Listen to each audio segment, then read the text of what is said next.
dans votre nation. Parce que votre nation, c'est ma nation. Israël, Dieu disait, Israël, c'est ma nation. Le roi va vous exploiter. Le roi ne vous aime pas. Mais moi, je vous aime. Il a dit tout ça à Samuel. Et qu'est-ce qu'il disait? On s'en fout. On veut un roi. Oui, c'est ça. On n'a pas dit on s'en fout, mais il disait, on veut un roi comme les autres nations. Et Dieu a dit à Samuel, tu sais quoi? Ce peuple, c'est pas toi qu'ils ont rejeté. C'est moi qui les rejette. Comme ils ont toujours été. Alors, maintenant, ils veulent un roi. Donne-leur un roi. Et ils verront ce que c'est un roi. Et voilà ce qu'ils sont aujourd'hui. Parce qu'ils n'ont pas voulu Dieu. Amen. Donc, quand tu ne veux pas que Jésus soit ton roi, il ne va pas te forcer.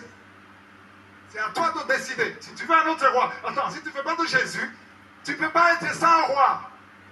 Ah non, tu n'as pas compris. Tu ne peux pas être indépendant ou indépendante. Il y a des chrétiens qui disent, non, moi je n'aime pas ces choses des chrétiens parce que je deviens esclave. Oui. Paul dit, je suis esclave de Christ. Ah, si tu n'es pas esclave de Christ, tu seras esclave de Satan ou esclave de la chair. Et quand tu es esclave de Satan ou de la chair, tu vas périr. Aujourd'hui, je ne m'attendais pas au Amen. Je sais que ce n'est pas agréable. Mais il faut entendre ça. Et je suis appelé à dire ça. Le Saint-Esprit veut que je dise ça. Ce n'est pas seulement pour vous, même si YouTube, il faut choisir qui sera ton roi. Oh non, vous n'avez pas l'idée de ce monde. Ceux qui sont en Afrique, vous croyez que c'est ça. Il faut quitter l'Afrique. Voir le vrai système du monde. Hein? Ici on crie, oh les mini-jupes et tout ça. En Europe, c'est tout l'été. Quand c'est l'été, quand il y a le soleil, tu te demandes si tu es à Sodome et Gomorrhe ou tu es dans quel pays. Non, moi je vous dis, je vais vous donner mon opinion personnelle. On dit que Sodome et Gomorrhe c'était terrible. C'est ce qu'on dit. On dit qu'il y avait beaucoup de péchés, les hommes couchaient avec les hommes. Mais moi, mon opinion, je n'ai pas lu ça dans la Bible, mon opinion personnelle, aujourd'hui c'est pire que Sodome et Gomorrhe. Parce qu'à Sodome et Gomorrhe, les hommes ne se mariaient pas publiquement, avec un certificat de mariage. Les hommes n'avaient pas le droit d'adopter les enfants. Sodome et Gomorrhe, on ne tuait pas un enfant de 6 mois dans le ventre, légalement, et que le gouvernement approuve ça. Aujourd'hui, c'est pire. Ah, non, c'est terrible ce qui se passe dans son système. Le diable est réellement le maître de son monde. Mais vous êtes la lumière de son monde. Vous êtes dans le monde, mais vous n'êtes pas du monde. Je n'oublierai jamais, un jour, j'étais à Bruxelles. Je marchais avec des amis, avec moi. Ils ne m'ont pas averti de quelle rue. Et sur cette rue, c'était pendant l'hiver. Et je vis dans les vitrines. Normalement, dans les vitrines, on voit quoi? Les habits. Mais là, j'ai vu une femme nue, sans sous-vêtements. Et moi, j'ai regardé cette fille, j'ai un parent qui me dit, tu n'as pas honte. Et elle croyait que je suis intéressé, elle commençait à sourire, à m'attirer. J'ai quitté, et j'ai fui. Je croyais que c'était un mannequin, mais c'était une personne vivante. À Bruxelles. Non, moi je dis, quand tu veux entrer, il y a la caisse, tu vas payer. On te donne un reçu et la maison va payer l'impôt au gouvernement. Qui est pire que Gomorrhe? Gomorrhe et nous. Qui est pire? Parce qu'eux, ils péchaient, mais ce n'était pas officiel, légal, certificat de mariage, adopter les enfants, tuer les enfants dans le ventre. Non, c'est terrible ce qui se passe. Moi, j'ai vu ça en Afrique du Sud. Il y avait une maison de prostituées. On m'a dit que là, si tu entres, il y a la caisse. Il y a la réception. Et ils sont là. Tu choisis 1, 2, 3, 4. Et l'argent que tu paies, il y a un pourcentage pour payer le taxe du gouvernement. Légalement. Et tu vas dehors quelque part, tu vois une photo dit abortion. Ici, on fait l'avortement. Bien. Quelqu'un qui va t'en empêcher, il sera puni. C'est là où nous allons. Ce n'est pas encore en Afrique, mais ça commence. Ça commence en Afrique. Et tu dois, je te dis ça pour que tu restes ferme dans le Seigneur. Parce que Jésus viendra. Ce monde ne nous appartient pas.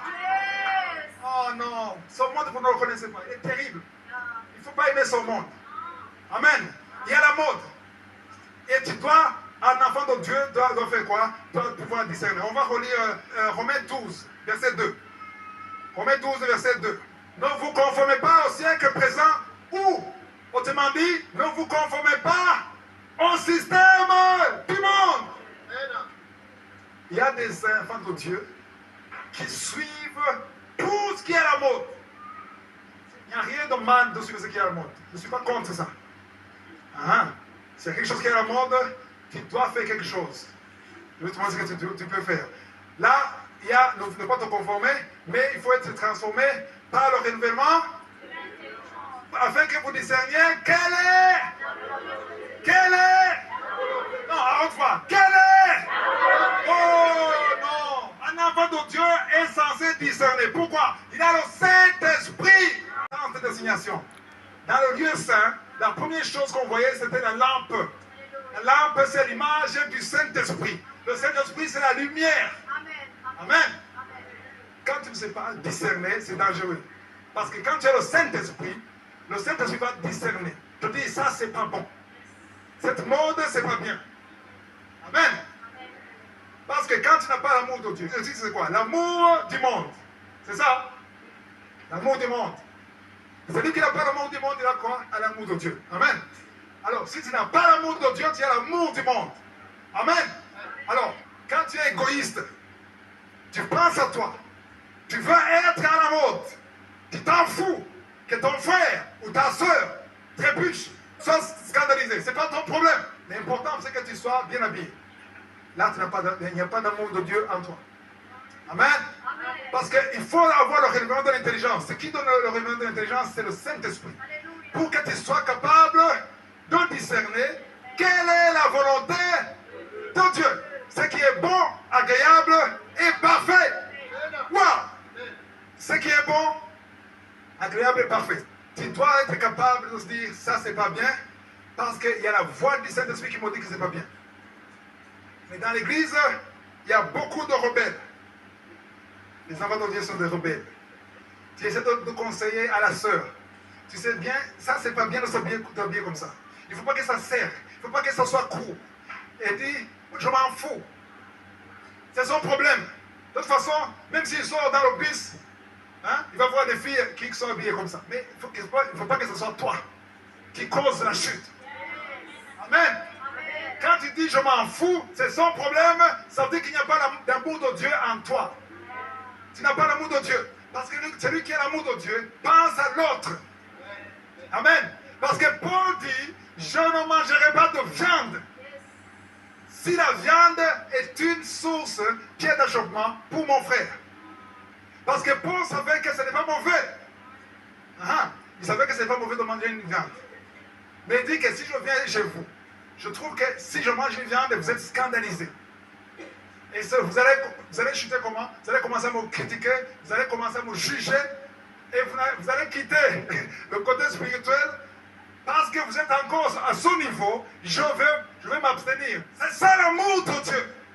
Quand tu t'abstiens, pas que c'est un péché, mais parce que ça peut faire trébucher ton frère ou ta soeur. C'est ça l'amour de Dieu. Alléluia. Si vous lisez la Bible, Paul avait déjà vu l'appel de Timothée. Il a vu que ça. Il voulait travailler avec lui. Mais ils étaient sous l'ancienne alliance. Beaucoup. Ils venaient d'être sauvés, mais ils avaient toujours la loi de Moïse en eux. Et la loi de Moïse disait quoi? Il faut absolument, pour être sauvé, il faut être juif. Être juif, ça veut dire père en père juif. Et Timothée, et sa mère était juive, mais son père était grec. Donc les juifs ne voulaient pas voir Paul avec Timothée. Ils disaient, Paul, toi on peut t'écouter, mais on ne va pas écouter Timothée. Parce qu'il n'est pas juif. Tout a été rempli du Saint-Esprit. Et Paul disait, non, il s'est expliqué. Non, il est là devant, on s'en fout. On connaît la loi. Je dis, il y a des chrétiens qui disent, on connaît la loi. La loi dit, Moïse a dit ça. 677, est-ce que tu peux suivre tout ça? Et qu'est-ce que Paul a dit? Parce qu'il avait besoin de Timothée, il a compris qu'ils n'ont pas encore la révélation. Qu'est-ce qu'il a fait? Il a pris un ciseau. Il fallait circoncire. Timothée, hey! Vous imaginez ça? Dans le Nouveau Testament, tu vas prendre un jeune homme, tu vas le circoncire. Il saigne pour gagner les païens. Et avec le temps, je prendrai le temps de les expliquer, mais je vais le faire parce qu'ils ne comprennent pas. On a besoin de les gagner à Christ. Et avec le temps, on va prier pour eux. Il y a des choses que tu peux faire pour gagner ton frère. Pourquoi est-ce que tu peux perdre une âme à cause de l'habillement? Il n'y a pas d'amour de Dieu en toi. Amen. Alléluia. Il y a des choses que tu dois éviter pour protéger l'autre. C'est ça la maturité spirituelle. Amen. Si tu ne peux pas penser à l'autre, Jésus a dit, aimez-vous. Alléluia. Un de mes versets préférés. Aimez-vous. Quand vous aimez, c'est par ça que le monde saura que vous m'appartenez. Aimez-vous les uns les autres. S'il n'y a pas d'amour, il n'y a rien. Amen. Alléluia. J'aime beaucoup ce verset, Romains 12, verset 2. Ne vous conformez pas au siècle présent. Amen. On va dans Jérémie 17, verset 7. Béni soit l'homme qui se confie dans l'Éternel. Et dont l'Éternel est l'espérance. Waouh. Verset 8. Il est comme un arbre planté près des eaux. Si vous comprenez ça. Les eaux, c'est la parole. Amen.